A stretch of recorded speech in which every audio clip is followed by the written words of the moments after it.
J'ai fait du kendo aussi. C'était très dur. C'était encore plus dur que le karaté. C'était un japonais qui faisait ça. Il faisait des séries de tsuki et de men qui en finissaient pas. Pour un enfant de 7 ans sous une armure, c'était infernal.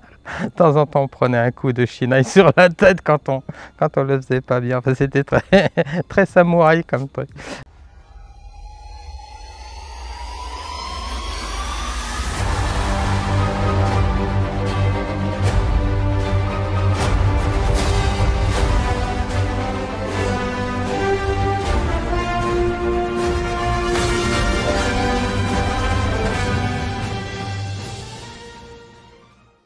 D'abord, pour l'enregistrement, j'aimerais que tu te présentes pour les auditeurs. Eh bien, bonjour, je suis Thierry Play, je suis éditeur, judoka de formation. J'ai fait pas mal d'arts martiaux. Ma spécialité, c'est le judo. Enfin, mes connaissances, c'est surtout le judo. Je suis éditeur depuis la fin des années 80. Ça fait donc une bonne trentaine d'années, 35 ans. Ton père était très connu, c'était Henri Play.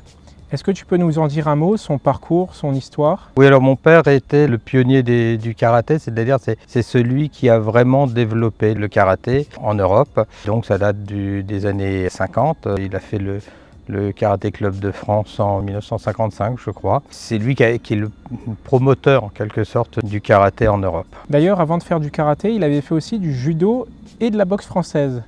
Oui, mon grand-père, donc son papa, avait été militaire et pratiquait de la boxe française. Il lui avait appris la boxe française quand il était jeune, après la Seconde Guerre mondiale. Il a intégré l'école de judo Kawaishi, qui était la grande école de judo parisienne. Et donc, il a fait partie des 100 premières ceintures noires. D'ailleurs, à ce moment-là, le Judo Club de France était dirigé non pas par Kawaishi lui-même, mais par son élève Jean Beaujean. Oui, c'est ça. Kawaishi, lui, en 45-46, les Japonais, ils n'étaient pas bienvenus en Europe et donc il était resté tranquillement au Japon, puis je suppose au Japon, et il est revenu qu'après, je ne sais plus, en 47-48 ou quelque chose comme ça. Et toi-même, donc, tu as commencé les arts martiaux petits? Moi, je suis né dans le dojo en quelque sorte, c'est-à-dire que mon père avait un centre, un dojo rue de la Montagne Sainte-Geneviève. Il avait aussi des magasins, il avait aussi une maison d'édition, enfin il avait différentes activités rue de la Montagne Sainte-Geneviève. On avait aussi notre appartement qui était au même endroit. Moi, je suis né là, si on peut dire. J'ai toujours traîné dans le judo depuis que je marchais, quoi. Donc dès que j'ai pu tenir un petit peu sur mes jambes, j'ai voulu aller au cours de judo ou de karaté, et donc mon père m'emmenait. J'ai commencé donc le judo et la canne française. À l'époque, il y avait un cours de canne française. Quand j'étais vraiment tout petit, je dirais 5 ans, quelque chose comme ça, 5-6 ans. J'ai fait du kendo aussi, qui a été assez intéressant. C'était très dur. C'était encore plus dur que le karaté. C'était un japonais qui faisait ça. Il faisait des séries de tsuki et de men qui en finissaient pas. Pour un enfant de 7 ans sous une armure, c'était infernal. De temps en temps, on prenait un coup de shinai sur la tête quand on le faisait pas bien. Enfin, c'était très samouraï comme truc. Mais j'en ai fait 2 ans, je pense, à peu près. Et puis, j'ai fait du karaté surtout après. Sur l'adolescence, après avoir pratiqué quand même pas mal d'années de karaté, 7 ou 8 ans de karaté. J'ai renoué avec le judo et je me suis senti très bien. Donc je me suis spécialisé, je suis devenu prof et j'ai enseigné jusqu'à 33-35 ans à peu près dans le dojo familial. Et après je me suis spécialisé dans l'édition et ça m'a pris tout mon temps. Et quand tu as commencé les éditions, au début tu étais chez Budo Store, mais je crois que tu as été formé par Trédaniel. Alors oui, c'est un peu ça, c'est-à-dire que j'étais chez Budo Store, j'étais libraire, donc je connaissais très bien le marché de la vente du livre. J'avais plein de clients qui venaient me voir en me disant je voudrais lire tel livre de tel maître, mais je lis pas l'anglais par exemple. Et donc je me suis dit, plutôt que de fabriquer des traductions, parce que c'est ce qu'on faisait, mon père était plein de très bonnes idées. Pour pouvoir vendre les livres en anglais, il s'est dit il faut leur proposer des traductions. Mais pour traduire un livre, il y a des questions de droit, il y a des questions de plein de choses. Donc lui avait trouvé une astuce, une bonne astuce, c'est-à-dire qu'on était dans le quartier latin, on avait beaucoup d'étudiants dans le coin qui apprenaient les langues. Et donc il leur proposait, moyennant une petite rémunération, de traduire des livres en anglais vers le français. Il faisait saisir ça sur des feuilles volantes en quelque sorte, avec des indications, page temps, telle photo. Et donc il les imprimait et il les offrait aux clients qui achetaient le livre. Il fait que les droits d'auteur étaient payés sur la vente du livre et donc il n'y avait plus de droits d'auteur à payer sur la traduction à proprement parler puisque la traduction était offerte et elle n'était offerte qu'avec l'achat du livre. Donc il vendait à la fois le livre originel en anglais plus la traduction sur plus la traduction qu'il donc offrait. On avait peut-être une trentaine de livres comme ça et un jour je me suis dit peut-être qu'on pourrait faire un livre traduit. Et donc c'est à ce moment-là que je me suis lancé dans l'édition. Donc on était à la fin des années 80, 88, ça devait être quelque chose comme ça. J'ai contacté les ayants droit de Bruce Lee pour pouvoir traduire et éditer la méthode de combat de Bruce Lee. Et comment t'en es arrivé à avoir cette relation avec Trey Daniel du coup? Trey Daniel était un éditeur qui vendait beaucoup d'ouvrages à Budo Store et donc très régulièrement, je dirais tous les 15 jours, tous les mois, il venait à Budo Store pour livrer. C'était lui qui livrait, c'est amusant. Monsieur Trey Daniel est devenu un très gros éditeur, mais à l'époque c'était un petit éditeur du quartier latin et il prenait sa voiture, il mettait les bouquins et il faisait le tour des libraires. Donc il livrait à Budo Store, donc je le voyais très souvent et le jour où j'ai voulu me lancer dedans, j'ai discuté avec lui, je lui ai dit que je n'y connaissais rien, que j'étais un peu inquiet. Et il m'a dit non, t'inquiète pas, ça va bien se passer, j'ai te filé des tuyaux, etc.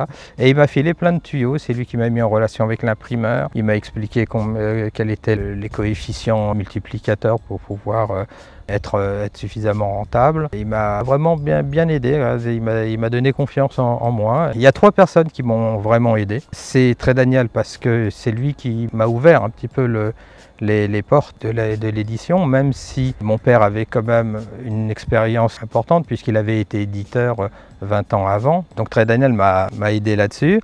Il y a ma femme de l'époque, Valérie Melin, qui m'a donné confiance en moi pour me lancer parce que c'était quand même un projet quand même ambitieux de se lancer dans une structure littéraire lorsque on n'a pas de formation littéraire. Et puis la 3e personne, c'est Emmanuel Charlot qui a été mon hooké. J'ai été son tori ou son hooké. On était à tour de rôle hooké et tori dans tous nos passages de grade. Donc ça a été mon partenaire pendant très longtemps. On s'est très bien entendu. Lui m'a aidé dans tout ce qui était littéraire et moi je l'ai aidé dans tout ce qui était, je dirais, pragmatique, technique, on va dire. C'est comme ça que les éditions Budo sont nées. Et tu as été tout de suite attiré par Bruce Lee, mais je crois que tu as eu aussi beaucoup de projets au début de Budo Store, des projets sur le karaté, sur le judo.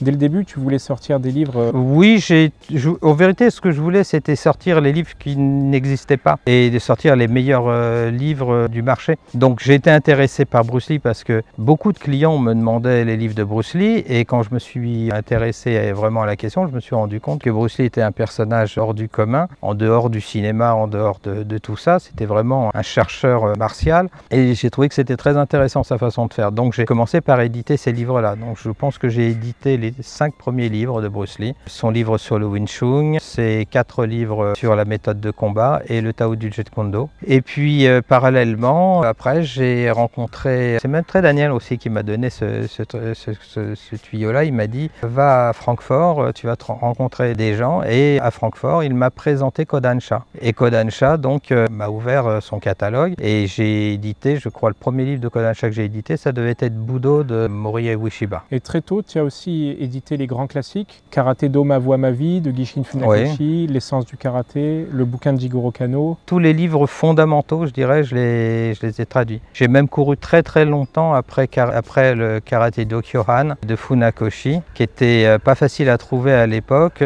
Oshima avait fait une édition, oui.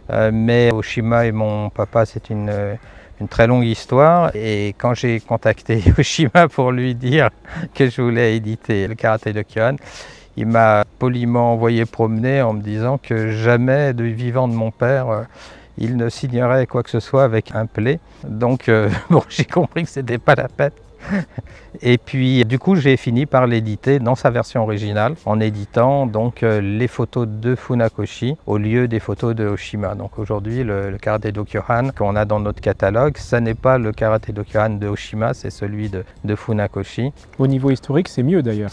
Oui, d'un point de vue historique c'est mieux et puis en plus de ça le livre de Oshima c'est c'était du Oshima, c'était pas du Funakoshi, quoi. Donc ça veut pas dire qu'il est pas bien, hein, ça veut juste dire que moi je cherche à éditer les livres des fondateurs. Le nom que tu portes a eu une influence aussi sur tes contacts avec les auteurs? Oui, bien sûr. Mon père m'a pas tellement aidé dans l'édition. D'abord parce que je pense qu'il n'avait pas eu qu'une bonne expérience, parce que l'édition est une profession qui prend beaucoup de temps et qui n'avait pas d'une très grande rentabilité. Donc au moindre faux pas que l'on fait, on se retrouve avec des tas de livres invendables. En plus de ça, à l'époque, mon père a été éditeur entre 50 et 70.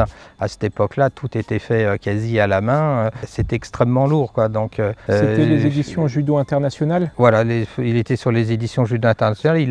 Mon père avait édité, il a commencé l'édition en éditant des annuaires sur les clubs de judo. Il en a édité 2. Puis ensuite, il a édité la revue du Kodokan français, en français et en anglais, pendant très longtemps, puisque la première édition, je crois, ça date de 1950. Oui.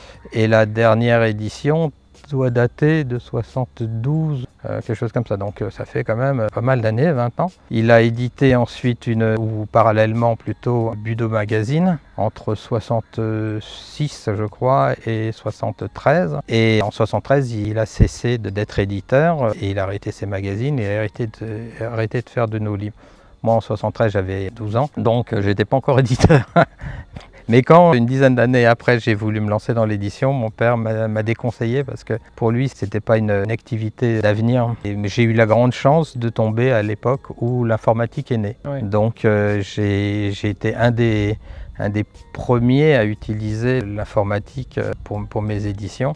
Pour les maquettes, etc. Oui, donc au début j'utilisais des vieux systèmes pas possibles, des Xerox à l'époque, plus personne ne se souvient de cette marque-là, qui était un des pionniers de la micro-informatique. Ça permettait d'avoir une sorte de traitement de texte, c'était un peu plus pratique qu'une machine à écrire. Et puis j'ai acheté un des premiers Mac qui a été importé en Europe, ça valait un bras ce truc-là, mais ça permettait de tout faire. Et les premiers Bruce Lee que j'ai fait, donc 89 à peu près, ont été réalisés sur un Mac Plus, qui avait un écran de 15 cm, mais qui était d'une efficacité redoutable par rapport à tout ce qui existait. Donc j'ai pu produire presque en autonomie le livre sans avoir à passer par toute une série de prestataires qui bien sûr faisaient énormément gonfler les prix. Et depuis ces débuts laborieux, tu as édité maintenant plus de 350 références chez Budo Édition?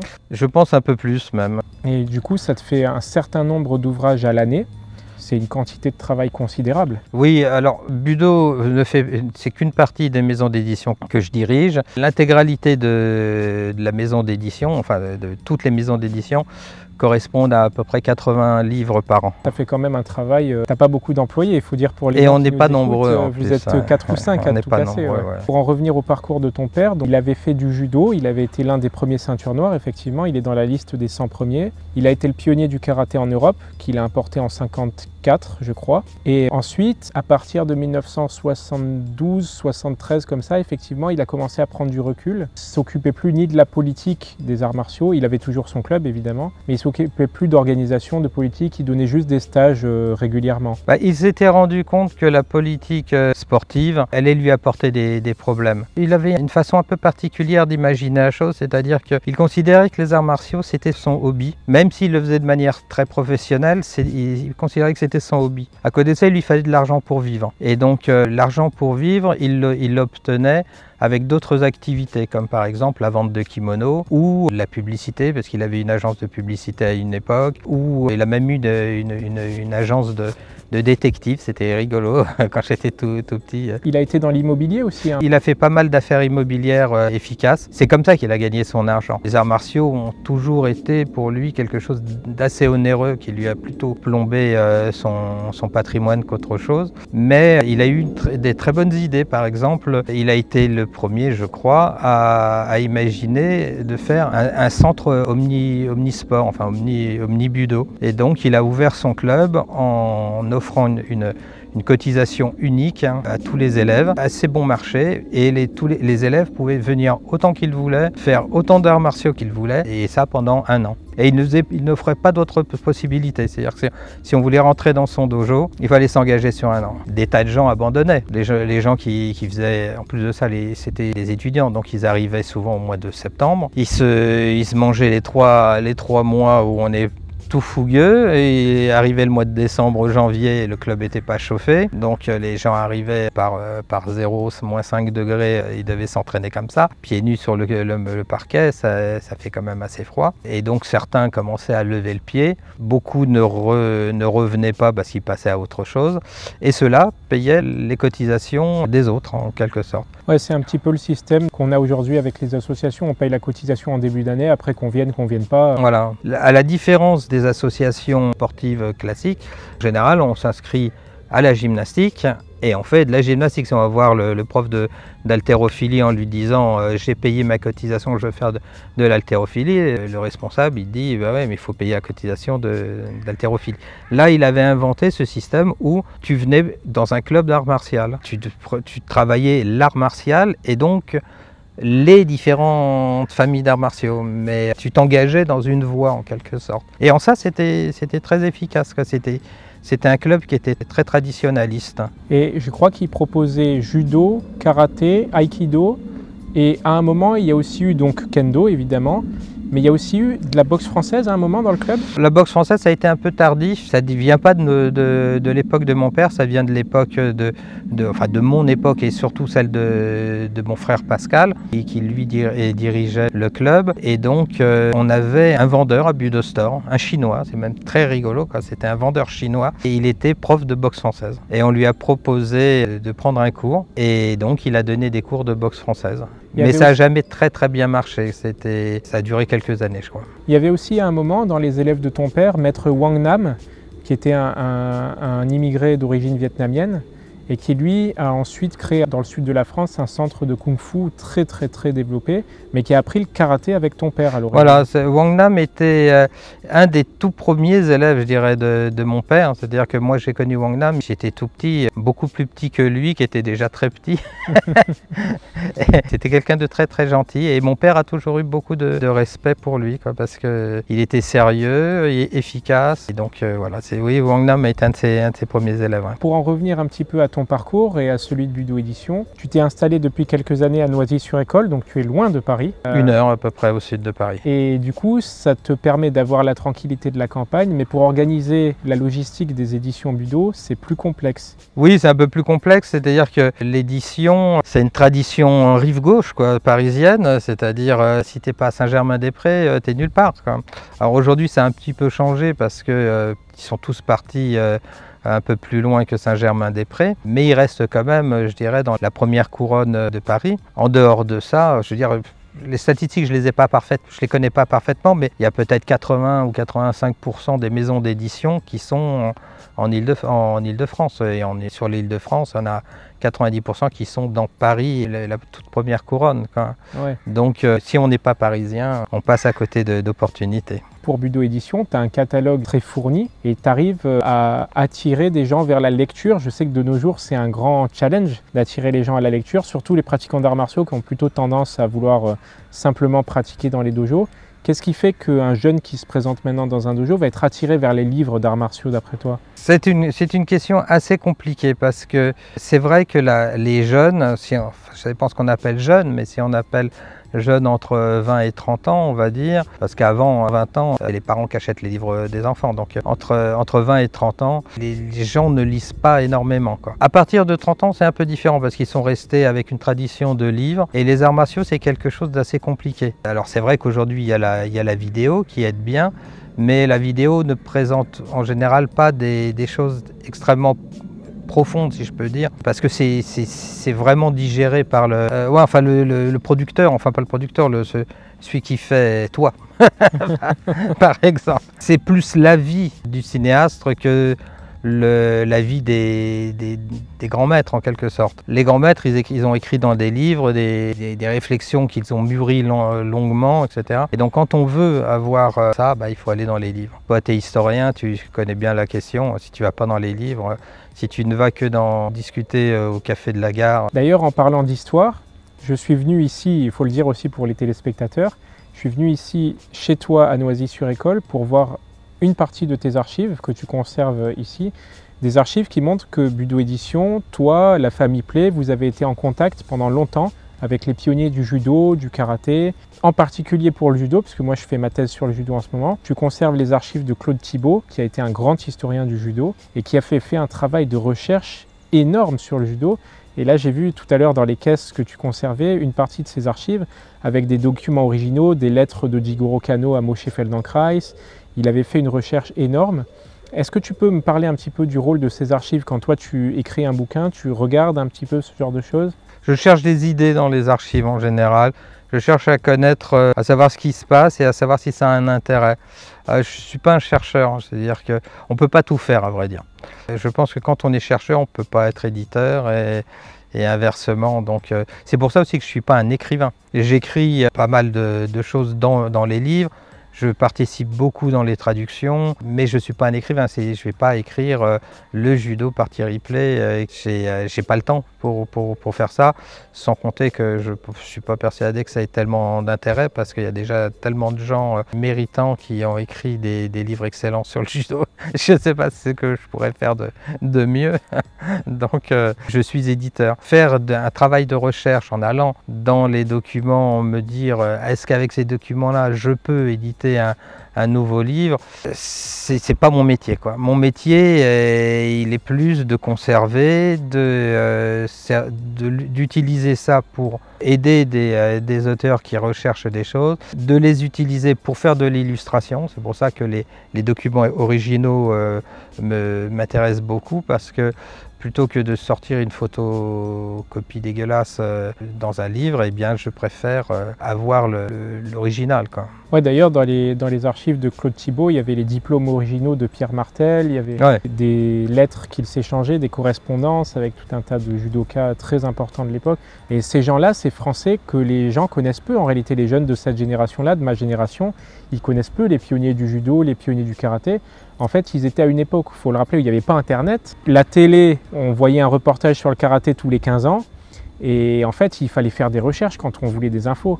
Maintenant, avec les bouquins, avec les éditions Budo, on veut des infos sur le judo, sur le karaté, c'est disponible. Oui, on est la passerelle, je dirais, entre la connaissance verbale par rapport aux profs et aujourd'hui les différentes sources internationales que l'on trouve grâce à Internet. Ouais. Internet est une source très intéressante. Comme toutes ces choses-là, il faut être capable de trier, évidemment, parce que comme c'est très, très riche et qu'on trouve à peu près tout, on trouve aussi toutes les conneries possibles et imaginables. Donc il faut savoir trier, mais on peut trouver des choses extrêmement intéressantes dedans. Et est-ce que tu as des projets qui te tiennent à cœur, sur lesquels tu vas travailler dans les prochains mois, dans les prochaines années pour Budo? J'ai déjà énormément de livres. C'est un de mes problèmes chez Budo, c'est que j'ai édité à peu près tout ce qui est éditable en livres, je dirais, intéressants, fondamentaux, quoi. Donc c'est un peu difficile. Pour pouvoir en sortir d'autres, il faut que je monte d'un cran et que j'aille chercher des choses plus rares. Là, par exemple, je vais éditer certains livres de ninjutsu japonais qui n'existent pas en anglais, qui n'existent qu'en japonais. Alors c'est beaucoup plus compliqué parce que traduire du japonais, c'est pas facile. Traduire du ninjutsu, c'est pas facile. Et quand on cumule les deux, ça devient très compliqué, quoi. C'est des produits qui vont mettre du temps à sortir, qui vont pas se vendre à des quantités phénoménales puisque c'est une niche, mais qui ont un intérêt de chercheur en quelque sorte important. Ouais, c'est d'ailleurs un aspect qui montre que tu lis un peu la passion au travail. Parce que des fois, tu publies des livres dont tu sais qu'ils n'auront pas forcément un grand succès commercial, mais en tant que passionné, tu te dis ça c'est vachement intéressant, il faut absolument le publier. C'est l'avantage lorsqu'on a du succès. Lorsqu'on a du succès, on n'a pas besoin de survivre, puisque le succès, normalement, il est assorti de moyens. En ayant les moyens, on n'a pas besoin de survivre. Donc, je n'ai pas besoin, à chaque fois que je sors un livre, de me dire combien je vais gagner avec ce livre-là. Et ça, c'est une grande tranquillité et un grand un grand plaisir de pouvoir fonctionner comme un passionné. Me dire, ah, ce bouquin-là, il est super intéressant, il mériterait d'être édité. Et là, je tombe sur des gens qui me disent, mais tu ne penses pas que ce n'est pas la niche de la niche et que tu vas pas loin. Ça m'est un peu égal. Oui, je ne peux pas faire ça pour tous mes livres, sinon je vais vite me retrouver à court de moyens. Je peux me permettre de faire ça de temps en temps. Et donc ça m'arrive d'éditer des livres qui me coûtent assez cher, que je vends à 300 exemplaires et qui me coûtent de l'argent. Mais je suis content de les avoir édités. D'ailleurs, dans cette catégorie-là, il faut citer mon propre bouquin. Oui, par exemple. Et il faut citer aussi, bon, on verra ce que l'avenir lui réservera, j'espère qu'il se vendra bien, mais il y a aussi un livre de niche qui vient d'être édité sur le judo aux Antilles. Oui. Et dans la même série, en fait, tu es en train de faire une série de livres régionaux sur l'histoire des arts martiaux, du judo, du karaté. Oui, c'est-à-dire que quand quelqu'un me propose un ouvrage sur de l'histoire, je me dis que c'est intéressant. Alors évidemment, ça intéresse qui la plupart du temps? Ça intéresse les gens qui sont dedans. Donc on arrive à vendre quelques exemplaires aux gens qui sont dedans, mais il ne faut pas qu'il y ait trop de morts, parce que si on présente que des morts dedans, on ne va pas leur vendre non plus de livres. Et puis ça intéresse tous ceux qui s'intéressent à la transmission des arts martiaux. Et en plus de ça, c'était une époque un peu, c'est pas Game of Thrones, mais c'est un peu ça, quoi. C'est-à-dire que chacun il va de sa légende, de qui a le 7e anneau, etc. quoi. Donc le nom, il y a beaucoup de choses qui sont inventées, que des historiens s'intéressent à ça et remettre dans l'ordre les choses, c'est quelque chose que je trouve intéressant. Et maintenant, dans les éditions Budo, tu as plusieurs séries d'ouvrages avec plusieurs thématiques. Tu as des ouvrages sur le karaté, sur le judo, sur l'aïkido, sur le ninjutsu. Mais tu as aussi quelques ouvrages sur la condition physique, dans les éditions de l'éveil plutôt, que tu édites chez Manokan. Est-ce que tu peux nous en parler? Oui, Manokan, c'est une petite maison d'édition fondée par Emmanuel Ackerman. Il y a une dizaine d'années, je pense. J'ai rencontré Emmanuel qui en avait un peu assez. Son métier, c'était pas d'être éditeur, son métier était d'être coach. Et en vérité, l'édition lui cassait plus les pieds qu'autre chose. Et donc il m'a dit, moi je veux redevenir coach. Si ça t'intéresse, je te vends ma maison. Et je trouvais ça intéressant. J'avais pas beaucoup de livres de culture physique. Et donc je me suis dit, bah oui, tiens, faisons. Et donc j'ai continué à l'éditer, ce qui fait qu'il a pu continuer à faire l'auteur. Il faisait plus l'éditeur, mais il faisait l'auteur. Et j'ai édité donc les livres de Wad sur l'entraînement du détenu, qui est une assez bonne invention, je dirais, puisqu'il part du principe qu'un détenu, il est tout seul et il n'a pas beaucoup de moyens, surtout aux États-Unis. Et donc il faut arriver à améliorer sa condition physique sans rien, sans place, sans rien. Et il a donc toute une série d'exercices qu'il propose, qu'on peut faire dans 2 mètres carrés. Ouais. Toi-même, tu as pratiqué un peu avec le judo. Je sais qu'il y a une époque où il faisait de la condition physique. Ça se faisait à ton époque? J'ai très peu fait de condition physique. C'était vraiment pas mon truc, la condition physique. Je me faisais engueuler par mon prof, enfin engueuler, c'est gentiment engueulé par Patrick Roux. J'ai jamais été très intéressé par la condition physique. Je considérais qu'il fallait que je comprenne sans ça et que je pratique sans ça. Donc on se muscle naturellement en faisant, mais j'ai jamais cherché à pousser de la fonte, voire à faire des exercices de conditionnement. Et donc mon prof de l'époque, qui était Patrick Roux, qui avait mon âge et un champion international de judo, régulièrement me disputait parce que je faisais pas toute la condition. Il était versé dans la compétition, au niveau enseignement, il enseignait pour la compétition? Oui, lui il était allé d'ailleurs aux Jeux Olympiques, je crois qu'il avait fait 3e aux Jeux Olympiques, et il était vraiment dans le moule de la fédération, du judo sportif. Mais il avait comme avantage d'être, d'ailleurs aujourd'hui, on s'en rend compte. Il avait l'avantage d'être à la fois un sportif et à la fois un traditionnaliste. Il arrivait à faire un judo assez original, enfin de l'origine, si on peut dire, donc d'une époque non sportive, tout en mariant ça avec du sportif. C'est ça qui m'a beaucoup intéressé chez lui. Il était tout à fait dans l'esprit du club de mon père, qui est à mi-chemin entre le sport et la tradition. D'ailleurs, en parlant de ton père et de judo, je sais pas si ton père, je sais qu'il a fait des compétitions, mais je ne sais pas s'il a eu des résultats en judo. Lui, il ne faisait pas de la compétition, parce que Là, tu me parles d'une époque qui était 47, 55, ouais, c'est quelque chose comme ça. Donc à cette époque-là, c'était le tout début des compétitions de judo. Il y avait un certain nombre de compétiteurs officiels qui faisaient les championnats. Mon père n'en faisait pas partie, ça. Lui, il avait fait des compétitions régionales. Il avait surtout fait de la préparation des autres, quoi, donc du combat de club et de passage de Dan et de choses comme ça. Oui, il faisait surtout des interclubs en fait. Oui, lui, c'était pas un grand compétiteur. Ouais, et puis à lire ses chroniques, on voit qu'il était attaché à l'aspect traditionnel des arts martiaux. Oui, il a toujours été attaché à ça et c'est aussi une des raisons pour lesquelles il n'a pas voulu rentrer en politique, parce que c'était pas son état d'esprit. La politique sportive, c'est de ramener des médailles. C'est la hiérarchie classique. Le ministère donne du pognon aux fédérations pour que les fédérations ramènent des médailles. De ce point de vue-là, on peut pas, quand on est engagé en politique, donc dans une fédération, quand on est président d'une fédération, on ne peut pas dire faites chier avec vos compétitions. Là, ils disent attends, ouais, mais si tu dis j'arrête les catégories de poids parce que c'est pas martial, très vite on va te dire ouais, mais quand tu as 10 catégories de poids, tu as 10 médailles. Donc tu ramènes 10 médailles. Alors que si tu fais 1, tu n'as qu'une médaille et c'est peut-être pas toi qui vas la ramener. Donc on ne peut pas faire ça. Quand on rentre en politique sportive, on ne peut pas. Parce que sinon, la Fédé, elle n'a plus un rond. D'ailleurs, ton père, à la fin de sa vie, s'est un peu battu contre ce phénomène d'ultra-sportivisation des arts martiaux. Oui, parce que pour lui, ça s'oppose au principe martial. J'ai mis beaucoup de temps à comprendre ça parce qu'à mon époque, les catégories étaient là depuis fort longtemps. Quand je rencontrais des judokas qui avaient 2 têtes de plus que moi, je me disais mais comment je vais pouvoir faire quoi que ce soit? Le gars il m'attrapait, il tenait le bras et moi je pouvais pratiquement rien faire, quoi. Et donc je me disais, ils sont marrants les vieux avec leur histoire de pas de catégorie de poids, mais ça va quand t'as pas grand monde. Et c'est vrai, ça c'est aussi une chose qu'on ne dit pas, mais en 1950, quand des judokas, il y en avait quelques centaines, hein. Donc la question est un peu différente que lorsqu'on en a plusieurs millions. En fait, c'est une façon de faire les compétitions qui correspondait un petit peu au club.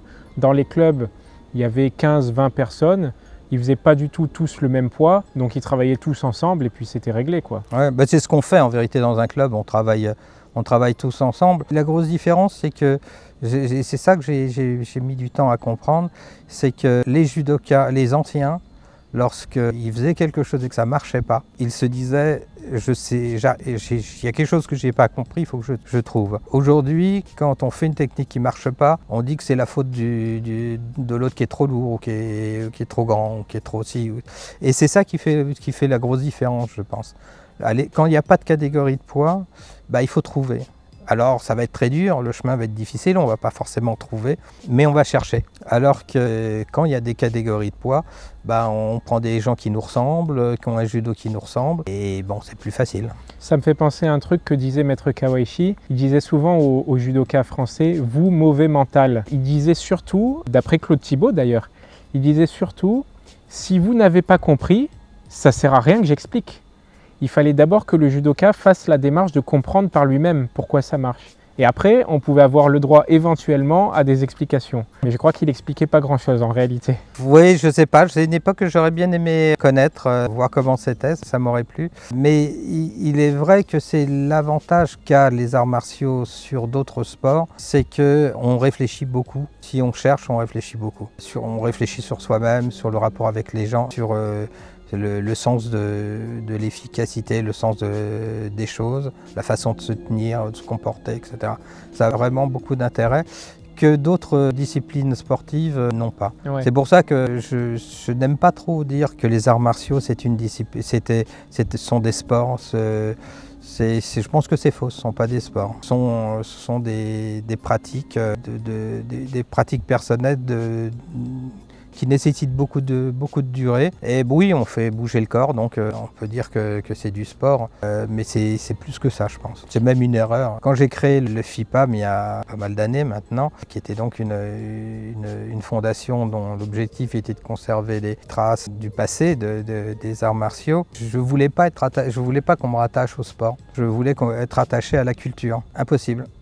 Impossible. Dans notre système politique, la culture, c'est une certaine chose. Le sport, c'est une autre chose. Les arts martiaux, on bouge le corps, c'est du sport. Les seuls qui arrivent à se sortir de ce problème-là, ce sont les danseurs, qui eux font du sport. Mais comme la danse est traditionnellement culturelle, ça reste dans le giron de la culture. Le FIPAM, donc, qui était arts martiaux, c'est impossible d'être proche de la culture. On pouvait être proche que du sport. Et là, évidemment, quand on est proche que du sport, il y a le problème de la division. Ceux qui faisaient du karaté, ceux qui faisaient du judo, ceux qui faisaient de l'aïkido, ils n'étaient pas d'accord parce que c'était pas les mêmes fédérations, c'est pas les mêmes. Donc du coup, les arts martiaux, c'est du sport. Mais ça devrait pas. Tu regrettes un peu, on va parler un peu du FIPAM pour terminer, tu regrettes un peu que ça n'ait pas pris le projet, que tu n'aies pas été suivi par les gens? Je pense que c'était un très très bon projet. Je pense que les gens ne se rendent pas compte que lorsque eux-mêmes ont toute une histoire, donc toute une vie autour de discipline martiale, ont collecté des tas d'informations, etc. Ils ne se rendent pas compte que lorsqu'ils disparaissent, tout disparaît. C'est-à-dire qu'ils ont deux solutions. Soit ils le remettent à quelqu'un de confiance, tout ça, comme ça se fait traditionnellement dans les écoles japonaises, où on remet les documents de transmission de l'école. Les documents de transmission à celui qui va devenir le nouveau chef de file. Si on a cette chance-là, bon, la question ne se pose pas, mais la plupart du temps, ce n'est pas le cas. Donc les gens ont ça dans une caisse, la santé va de moins en moins bien, la caisse est de plus en plus pleine de poussière. Un jour ils décèdent et les héritiers viennent derrière. Ils se disent qu'est-ce que je fais du vieux buffet, qu'est-ce que je fais des fringues machin. C'est quoi cette caisse à la con pleine de poussière. Ils ouvrent un truc, il y a des vieux films, il y a des vieilles photos de judo, il y a des je sais pas trop quoi. Ils prennent ça, ils mettent ça à côté de la poubelle et puis les éboueurs passent et il faut toute la décharge, quoi. Et ils ne se rendent pas compte de ça. Ils ne se rendent pas compte qu'avant de partir, ils devraient remettre leur connaissance entre les mains de quelqu'un ou d'un organisme qui s'en occupe. Et ça, c'est pas beaucoup fait.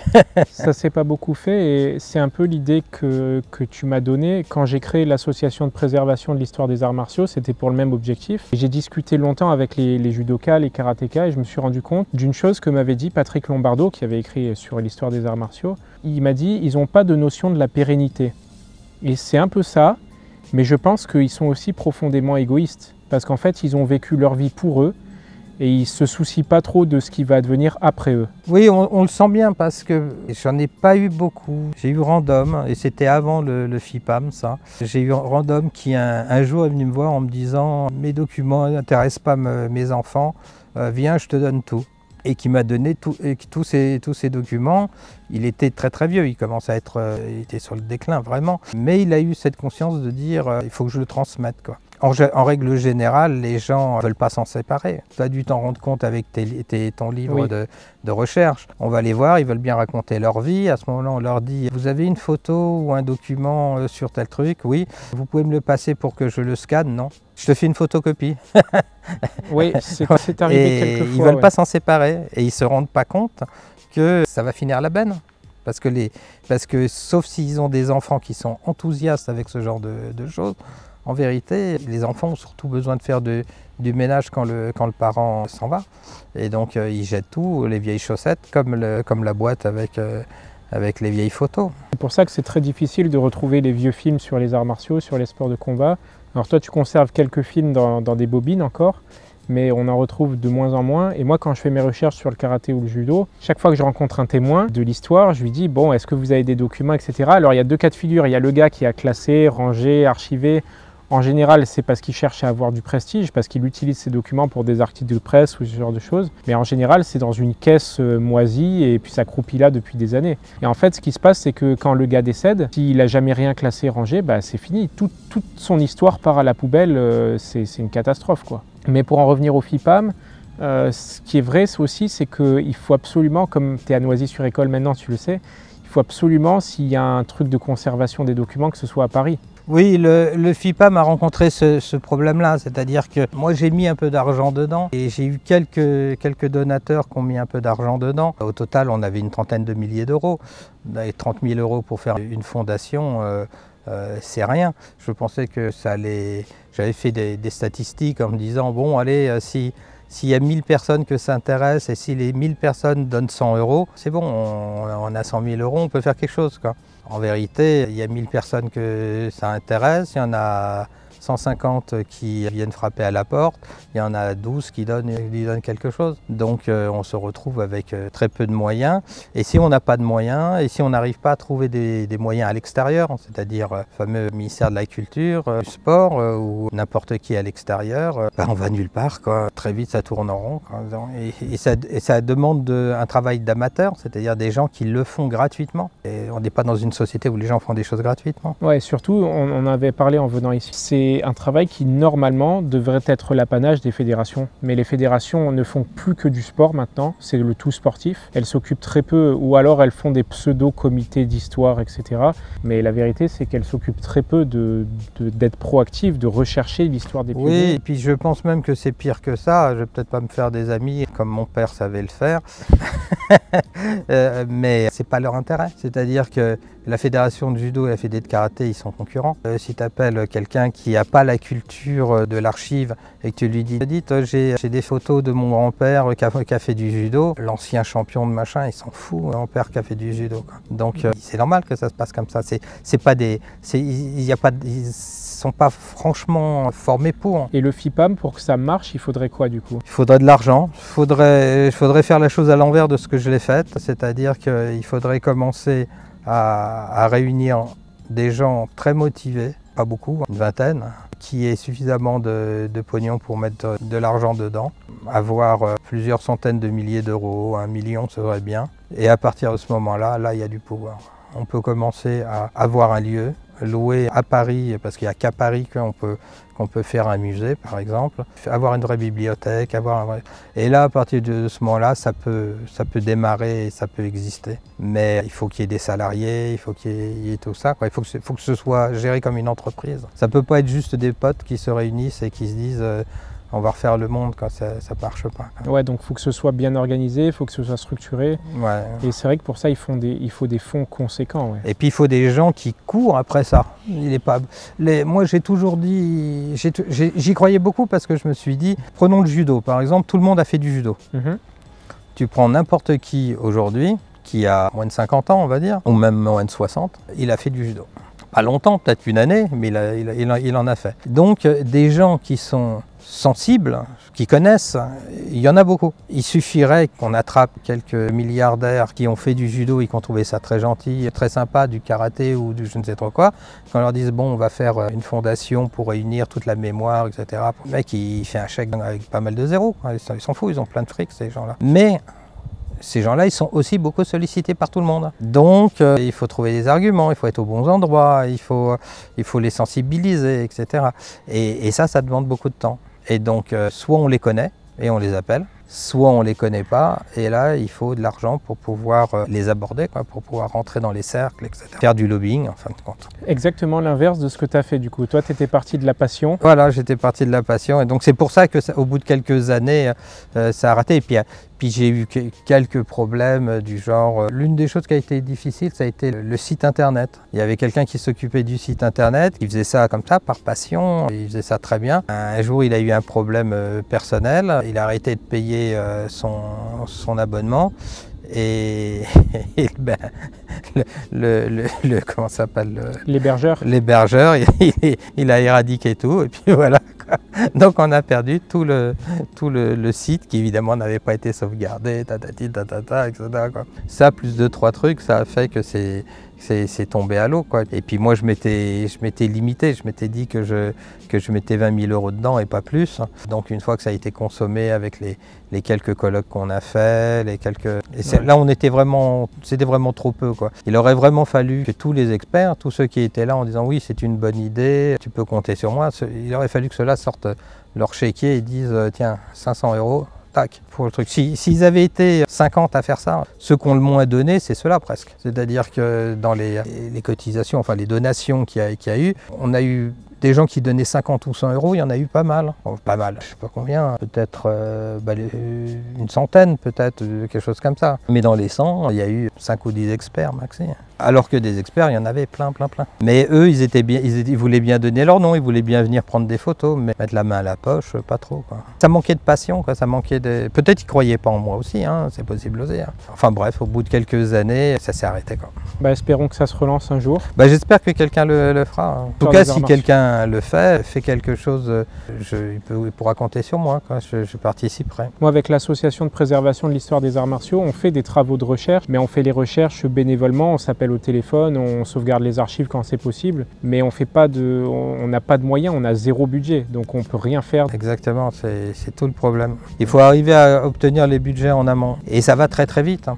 Par exemple, on veut un secrétaire, quelqu'un qui juste va filer quelques coups de téléphone à droite, à gauche, trier quelques trucs. Ça coûte, allez, on paye au SMIC, bon, ça coûte 1800. Pour ajouter les charges sociales, on est vite à 3000. Bah voilà, 3000 x 12, 36 000. Rien que pour lui, il faut 36 000 balles. Ouais. Si tu n'as pas un budget de 100, 150, 200 000 à l'année, tu fais rien, quoi. Si tu as un budget de 36 000, tu l'as bouffé avec ton... Quand tu dois envoyer une lettre, tu ne peux plus envoyer la lettre, tu ne peux pas acheter le timbre. Donc, c'est pas à dire. Si ça avait été bien réparti, il ne fallait pas des sommes par élément très très élevées. Aucune fédération n'a jamais rien donné. Le seul institutionnel qui a donné quelque chose, ça a été Karaté Bushido, qui a fait un don de 1 000 € quand ça a commencé. C'est le seul qui l'a fait. Et voilà, donc sans ça, on ne peut pas faire grand-chose. Un mot de conclusion sur les prochaines parutions? Ouais. Du coup, tu as l'encyclopédie de Roland Abersetzer. Oui, c'est une encyclopédie qui est tournée sur les disciplines traditionnelles et qui brosse de manière très large toutes les personnes, les techniques fondamentales, les disciplines, l'histoire. C'est l'encyclopédie des arts martiaux traditionnels. Et à côté de ça, tu as aussi un autre ouvrage qui est prévu pour un petit peu plus tard dans l'année. Est-ce que tu peux nous en parler? Alors on travaille sur un livre d'initiation à l'aïkido par Olivier Gorin, qui est un aïkidoka assez intéressant parce qu'il a une conception très moderne de la chose. Il vit au Japon, donc il a aussi une vision très traditionnaliste de la culture. Et donc le mélange de ces deux personnalités chez Olivier fait que quand il fait des présentations, c'est toujours très imaginé et très imaginatif. Et donc je l'ai incité à faire un livre sur l'initiation. C'est un très bon livre, je pense, qui va sortir de ça. Parce que en aïkido, je le sais pour avoir pratiqué un tout petit peu l'aïkido, je trouve que c'est extrêmement compliqué. Quand on débute, à part imiter le voisin sans trop comprendre pourquoi, c'est compliqué à comprendre, quoi. Et on a besoin en aïkido, j'en suis persuadé, d'un livre d'initiation pour les nouveaux, pour qu'ils comprennent ce qui est vraiment important et que ça leur serve de guide pour pratiquer. Tu avais aussi autre chose?